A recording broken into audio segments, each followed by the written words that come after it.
മണിപ്പൂർ സംഘർഷത്തിന്റെ പശ്ചാത്തലത്തിൽ ബിരേൻ സിംഗ് സർക്കാരിനുള്ള പിന്തുണ പിൻവലിച്ച് NPP 7 MLA-മാരാണ് NPP-ക്കുള്ളത്. അതേസമയം വിഷയം ചർച്ച ചെയ്യാൻ ആഭ്യന്തരമന്ത്രി അമിത്ഷായുടെ നേതൃത്വത്തിൽ ഉന്നതതല യോഗം ചേർന്നു.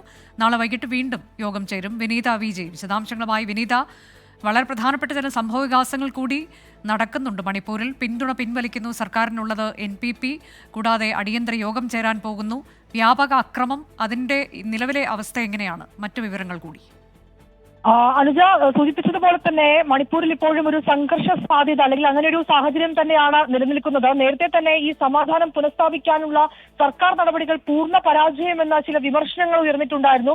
ഇതിന്റെ കൂടി പശ്ചാത്തലത്തിലാണ് ബിരേൻ സിംഗ് സർക്കാരിനുള്ള പിന്തുണ NPP പിൻവലിച്ചത്. 7 MLA-മാരാണ് NPP-ക്കുള്ളത്. പക്ഷെ അതേസമയം ഈ BJP-ക്ക് ഒറ്റയ്ക്ക് കേവല ഭൂരിപക്ഷം ഉള്ളതിനാൽ സർക്കാരിന് നിലവിൽ ഭീഷണിയിലേക്ക് പോകുന്നൊരു സാഹചര്യമില്ല. ഒപ്പം തന്നെ ഇന്ന് അനുജ സൂചിപ്പിച്ചതുപോലെ ആഭ്യന്തരമന്ത്രി അമിത്ഷായുടെ നേതൃത്വത്തിൽ ഉന്നതതല യോഗം ചേർന്നിട്ടുണ്ടായിരുന്നു. മഹാരാഷ്ട്രയിൽ ഉൾപ്പെടെയുള്ള തെരഞ്ഞെടുപ്പ് പ്രചരണ റാലിയിലായിരുന്നു അദ്ദേഹം.